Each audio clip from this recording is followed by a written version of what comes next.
Hello everybody and welcome to the MLG Winter Championship. My name is Robin and guess what? I have the pleasure of introducing my very best friend here. He is here in Ohio with me to cast. Please tell everyone at home who you are. Hey everyone, for those of you who don't know, my name is Frodan and we actually have the overlay completely backwards. I am not Robin, unfortunately, but we'll actually fix that in just a second. Yeah, he's a newbie. He's learning. I'll fix that right now, actually. Guys, we're actually really excited to be here, and it's so awesome that we get to cast such amazing matches. We're actually just waiting on our players. We're going to be having Sase from Team Quantic versus Slayer's Ganzi. It's going to be a great TVP to open up the night with. Now remember, beta streams are a little bit of... they need work here and there. So we actually have Frodan's Twitter up. If you guys have any problems with the stream, whether it be sound, in-game sound, or our Twitters are messed up, please let him know at twitter.com/Frodan. You can actually see it under my name at the moment. It should be switched pretty soon, and he'll be more than welcome to go ahead and fix it up. That's one of the great things, actually, as you were saying earlier about us being on these streams, is that we can interact with everybody. It's really cool. Yeah.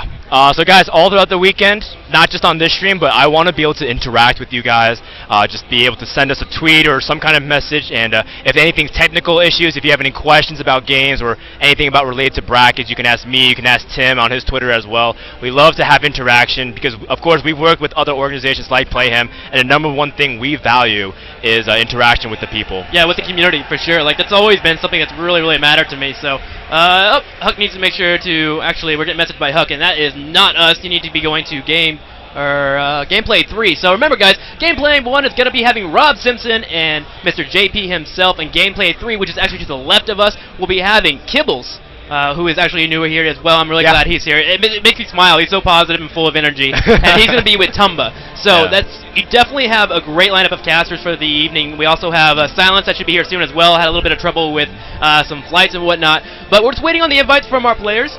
Once we get set up, we'll go ahead and queue it up. Let's actually go ahead and bring up the versus card really quick so everyone can get an idea of what our players look like in case you don't know who Sase or Ganzi is. There they are, guys. Ladies and gentlemen, to your left. Look at that beautiful guy. Who is he? The player on the left, he's actually not on Slayers anymore. He recently left Slayers, I believe last week or so. He is known as Ganzi. And on the right, we have Sase from Quantic Gaming, a very renowned Protoss. Now, let's go ahead and pull up player card number 1. It is going to be Ganzi. Now, Ganzi has some pretty interesting statistics. Now, you see that it says his TVP is 50%, but actually that's kind of a mix because in Korea, his win rate against Protoss is extremely low. It's actually around 20-30%. So, but his win rate against foreign Protosses are actually pretty high, so kind of that balanced out to 50%. But people know that Ganzi's TVP is not that great, Robin. Yeah, I think you were telling me a little bit earlier on that he won only 23% of his TVPs over in Korea. You were saying that it was up in the 70s whenever it came out of the foreigners. So, yeah, man, he's definitely in a place here to really prove his worth. And it looks like Shakur's Plateau will be our first map picked by Sase. Daybreak is going to be our ban, as well as Metalopolis. So we're going to go ahead and get these games set up for you guys. Let's go ahead and pull up really quick Sase's player card really quick. And Dan, if you want to hit that up real quick. Absolutely. So it looks like we got Sase here, and you can see that his win rate against Protoss is actually his best because Sase has a very distinct style in PvT, loves going for that standard 1-gate expand, but also likes to pressure a lot. And I've seen him actually incorporate lots of interesting builds like Blink off of 2-base, which is really cool, and see him do all kinds of sorts of 2-base timings, especially with the Immortal. So Sase has been showing lots of strong play, and again, I think it's one of these matchups where you can't necessarily favor Ganzi just because he's a Korean player and he's one of those Korean Terrans. I think Sase has a very strong chance to even take the series here.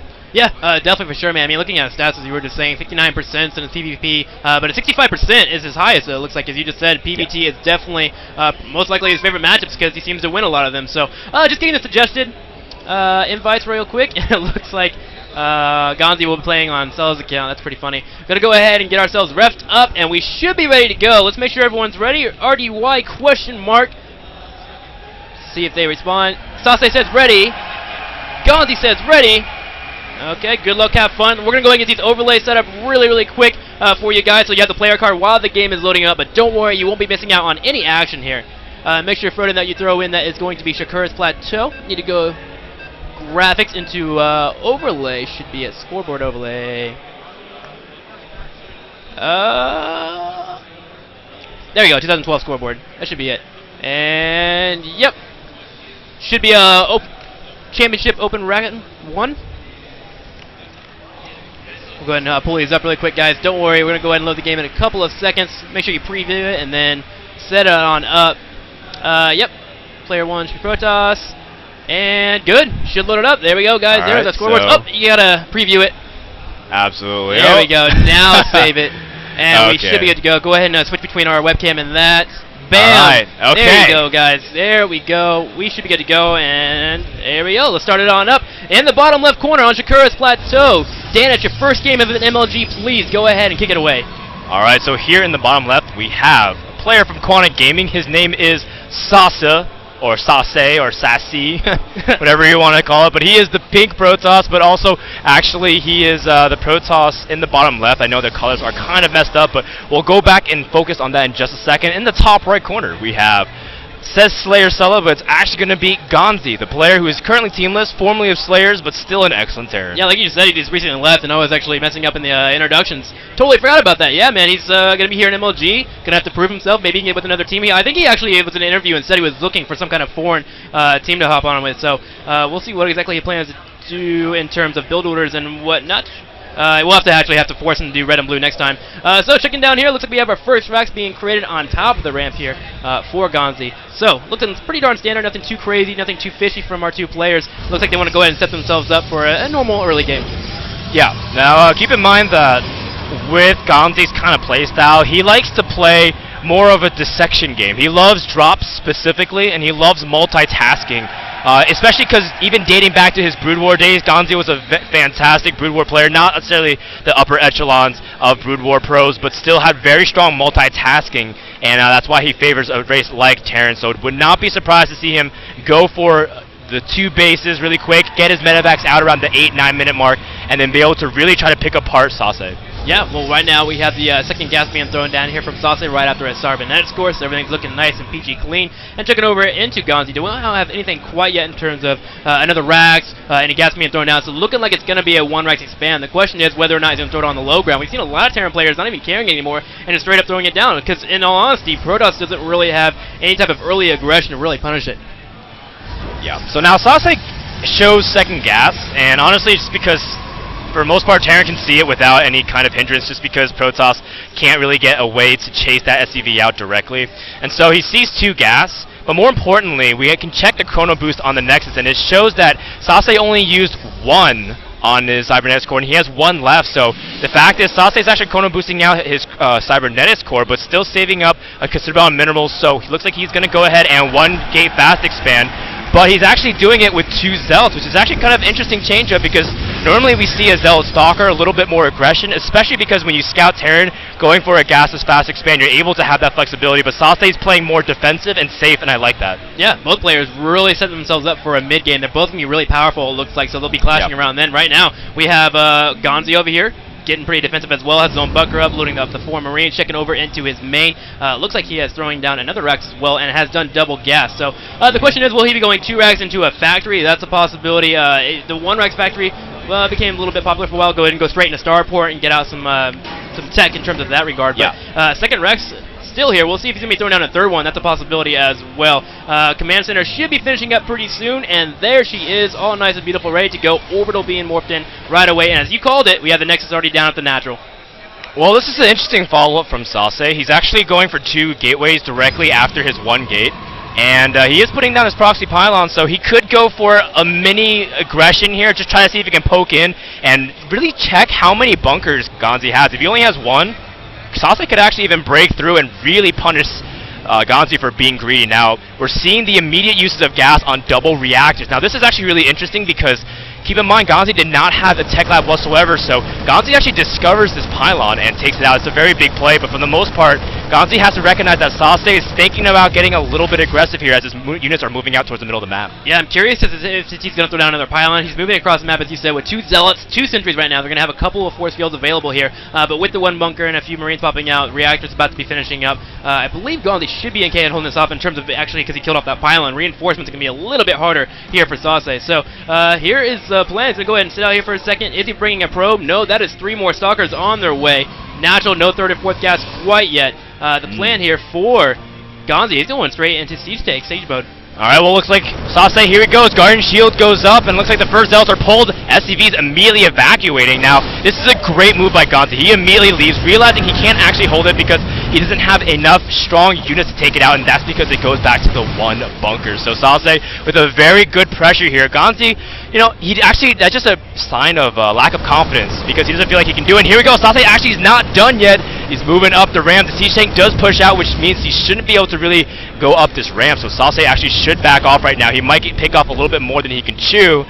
And you can see that Sase is already following up. He has a robotics about to finish up. He's warping in more stalkers, still probing, and he's getting an observer. So he's probably going to transition to maybe even straight up Colossus at this point, just because he sees so much bio. But he also saw the tank, so that also throws in a little bit of a different mix because we don't usually see tanks that often this early in TVP. Yeah, well, it looks like he's still harassing a little bit. This command center is forced to pull back. It looked like Sase seemed to be walking away, and Ganzi's like, you know what, go and land my command center. He's going to be popping out after my siege tank is done. Siege mode has finished up. He's going to siege up. Yes, there goes the siege mode. Now going to go ahead and force his way down here. One sentry has fallen. Is the second going to fall as well? They are low on HP, but they will retreat. Very low on HP. I think only one sentry there, and one zealot died off. So it's a good retreat there from Sase. Got away just in time. Had a force field to block half of the units as well, so Ganzi wouldn't follow up with the pursuit. But now Ganzi, is he going to move forward? He's looking like he's going to have another siege tank coming out pretty soon as well, keeping up with the double reactor, constant Marines flowing across the middle of the map here. Is he going to grab that Zonaga? Yes, he is, so you should see it coming. That's huge. Yeah. Rob, I mean, now he sees the army moving across, but more importantly, I don't think he actually saw how many siege tanks were in the army, and that might skew the way he wants to engage. He wants to chrono boost out an Immortal as fast as he can. He's actually moving out to the middle of the map, trying to catch the units before they can escape. Puts 2 force fields up, but actually has no follow-up force fields whatsoever. Gonna use his stalk to try to see if he can kite as much as possible. But Sase, this is a very bad situation for him if the tanks can get sieged up.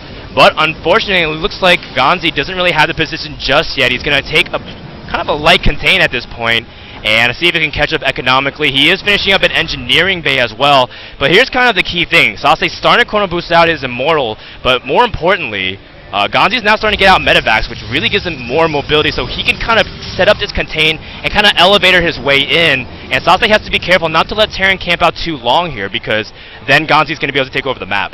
Yeah, for sure. And it looks like he's going to go ahead and have a... he went ahead and gonna go and push on forward here, pulling up the health bars really quick here. Zealot's taking a lot of damage, siege damage, and it looks like they actually may break through. A nice push here from Sase. He's gonna tower down the medevacs. Now the Marines have no retreat here, and he actually crushes his army pretty darn easily. Yeah, no, this is exactly what I was talking about. Sase knew to crush this early, because if you let the siege tank count pile up, you let the Marines pile up, especially with medevacs, they can trade with you for days. And so Sase doing what we thought he was gonna do. He's gonna transition straightly to Colossus because he realized he killed a lot of gas.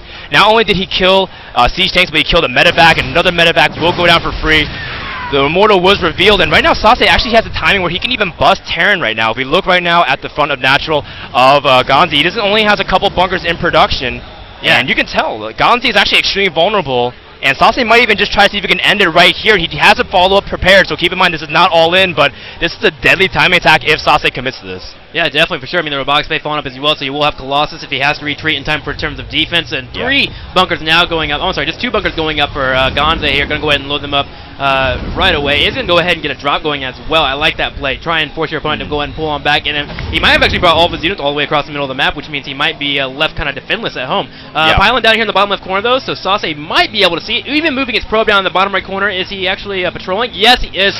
Smart play from Sase. Is he going to see the medevac? Pulling up the vision really quick. He sure does. Well done there by Sase, and he immediately retreats to try and intercept that medevac. Yeah, more importantly, Sase, he could have hit that timing we were talking about, but that's just so thin, and it's very risky. And as Protoss, it's just so unforgiving to lose all your units, especially with Sentries Immortals. So great job there to kind of restrain himself, because he can go for the guaranteed stronger timing with Colossus +1. At the same time, Ganzi following up with his normal bio play. He's getting medevacs, he's getting +1. He's getting combat shields and stim, which is of course really late. Stim just started, and it's a 3-minute upgrade, so it's going to be a while before Ganzi will be relevant in terms of drops. But for now, Sase is doing the smart thing, taking his expansions, now really establishing his map presence as well. He has one Colossus kind of patrolling out here in the bottom center, but looks like we hear the Marines have discovered the pylon warp in, as looks like the medevac will get caught. He actually got it there to where 3 stalkers were or actually warped in at the right time. The Colossi would have been there in time in case he did leave his Marines there. So at the same time, it looks like he's trying to be aggressive. Going to go ahead and retreat here, but remember, he does have the 2-4 pylons available. I think right now the real key factor here for Sase is try to prevent any third from going up pretty soon. At normal timing, normally you'd be seeing that. And actually, we see the third command center being created here for Ganzi. All of his racks are really starting to go into production, starting to flow out. Have an armory going up as well. So overall, both players actually looking pretty decent at the moment. And, you know, there was that little bit of a moment where I thought Sase might have taken the game there, but that drop really delayed him a little bit and really scared him a tad bit and forced him to retreat, and that's really going to allow Ganzi to be in a decent position here. Well, a couple things come into play. The first is that Sase is waiting for important upgrades. Also, he wants to wait in case he needs to follow up with macro, because the idea is Protoss, what makes Protoss so strong at this point in the game is warping in units after the battle, or as the battle is going on. So if you have that 3-base economy fully behind you, you'll be able to really pump a super strong attack. So he's going to wait for things like his Twilight Council to finish, get stronger upgrades, maybe even get charge or some kind of blink upgrade, which is of course we've seen as a pretty vital upgrade in Protoss versus Terran. At the same time, Ganzi doing a good job here. His composition is working for the most part. He's still trying to drop here, just draw attention away from Protoss. And Sase is kind of back and forth, but for now, his stim should finish, which means his presence on the map will increase significantly in the next couple of seconds. Well, here goes the drop. 3 Marines will be unloading, going to try and save a couple of probes. Will they get one? They have not even got one yet. 2 are in the red, and now the Stalkers will make their way on back to go ahead and defend against that. But again, it's like you said, it's really keeping Protoss kind of stuck here in their natural in the third. A medevac drop that goes kind of undealt with can do so much damage, even if it's just 3 or 4 Marines. So really, really smart play there from Sase to go ahead and make sure that he's dealing with that, and also a smart play on top of Ganzi of just making sure that really make him really respect that drop that could be happening. So pylon now going down. Do we have the third starting to lift up and move down to the third? It is not doing quite yet. At the same time, drop is landing in the third once again. Marines taking out a couple of probes. Looks like the Colossi and Stalkers will make their way to go ahead and defend that away. Did he save any of his Marines? No. All the Marines have fallen, so that medevac will have to make her way back to go ahead and group up with Ganzi's army over here. And actually, Sase moving forward. He's grabbing the Zonaga at the moment, and I actually think he wants to move forward. Level 1 armor is about to finish up, and level 2 as well on the way. Yeah. More importantly, he has to wait for charge, because he has a lack of sentries right now in his army, and Zealots kind of act as a force field to keep the Marines, the Marauders, away from your units that you really want to protect. So those charge lots will act as very strong defensive units right now. Looks like, oh, they're going to meet in the center of the map. The stim goes off. That means Ganzi wants to commit in some shape or form. Splits his unit beforehand. Fantastic position here from Sase, though. And Sase will force the units back momentarily. That was a costly stim. That was. Ganzi did a massive stim across his entire unit army. And I don't know if that was worth it at all. He wasted a lot of energy, but for now, he can't do that again. Had he got the engagement that he wanted, yeah, it would have been worth it. But unfortunately, it didn't work out. Sase a little bit too smart for that. Went ahead and pulled back to make sure that he was in a secure position to defend anything that might come his way. So, looks like he's going to go ahead and control the middle of this area. Really want to make sure that nothing sneaks on by, goes to his third, because he's also trying to get his fourth up at the same time. Oh my gosh, holy moly, Vikings coming in to try and deal with the Colossi. Going to go ahead and be forced to retreat, trying to bait them into the siege tank line, but Sase again pulling back. And nice job there. He pulled his Colossi back, made sure his Stalkers went forward, sniped the Viking, and then pulled back. Didn't lose any units. Third has now landed here for Ganzi. Checking into his upgrades. He has level 2 about to finish up. Level 1 ship weapons finishing up at the same time. A drop tried to go up in the top left corner, but Sase does have a couple pylons being created, so he was aware of it as well. So overall, great map awareness by both players. Really on top of their game for Game 1 of the MLG Championship for winner. And a pretty big thing that Sase is doing, he has an observer following Ganzi's Vikings, and more importantly, Ganzi hasn't killed it just yet, and as I say that, he just snipes it, so no, that was a really big thing, because that keeps Sase at least a little bit of awareness of what his army's doing. But this drop here in the top left is exactly what Ganzi wants to do, but he's moving across the middle of the map here, and it looks like the Zealots are going forward. Ganzi's not in the best position possible. He's trying to force it back in the choke, but that couldn't mean the force field to bunch him up. The Archon's doing significant damage, as it looks like the army of Protoss is just too strong right now, at least. And we're just going to have to wait for the remax here from both players. Looks like Sase does have way more units in the center, but the drop's still picking off expansions. Sase is going to give up his fourth and his third in exchange for one base here from Ganzi. What do you think about this push here from Sase? It's a really good drop, but I really like the push across the middle of the map. He knew his army was a tad bit stronger than his opponent. His Colossi actually did a lot of damage before they were taken care of, before the Vikings even dispatched of them. But at the moment here, we do actually have Ganzi pulling his SCVs. He wants to make sure he's well defended. He even created a funnel with his buildings here, so the units would actually kind of be stuck there and allow for a concave to happen on his behalf. But at the same time, this drop is doing a lot of damage here. Gateway's trying to warp on in, and actually the pylon was killed off, so these are currently unpowered at the moment, and he's going to have to actually cancel 3 of them. This drop has done so much damage. It instigated a fight. Granted, he won the fight in the middle of the map, but he lost 2 bases, as you said. He's lost all these production facilities. This really hurt Sase. More importantly, Ganzi's been active with it during the entire fight. He was pulling back his army, lifted his command center, sent his SCVs home, but he's shutting down the ability for Protoss to really max, and this is so smart. He's actually going towards the top center of the expansion. Should just pick off and go home and call it a day, but Ganzi doing everything he can to stay relevant in the game. Upgrades are pretty similar, but +3 is about the fish for Protoss, giving them that slight edge, as they will be on 2 armor and +3 weapons, giving him that 1 upgrade advantage in both departments. But right now, let's go ahead and check on the stats. How many workers actually both players have? We see 39 to 62, so Ganzi did a fantastic job preserving units. Now, Sase is kind of in a, I have to do damage within the next 3-4 minutes, otherwise Terran is still just going to actually out-macro him, just in terms of resource count, Robin. Yeah, for sure, and he's actually going straight to his base in the top left corner. A great relocation there for Ganzi, but not going to work out for him. And this command center actually goes down so damn fast, and all these mules will be dying off as well. A nice little victory there for Sase. Another command center has completed and will be going down into this third, starting to saturate at the moment. But yeah, he needs to push across the middle of the map, and actually, Ganzi knows it. He's positioning himself to be ready for that, to intercept him in the middle of the map, and trying to actually get it in the choke would be great for him as well. So third on its way here for Sase. He's going to try and get his third base up. He's content with taking out this third up in the top left corner. And you know what? Overall, checking the supply, 181 to 168. He's not too terribly far behind, especially with the upgrades. Really going to help him here.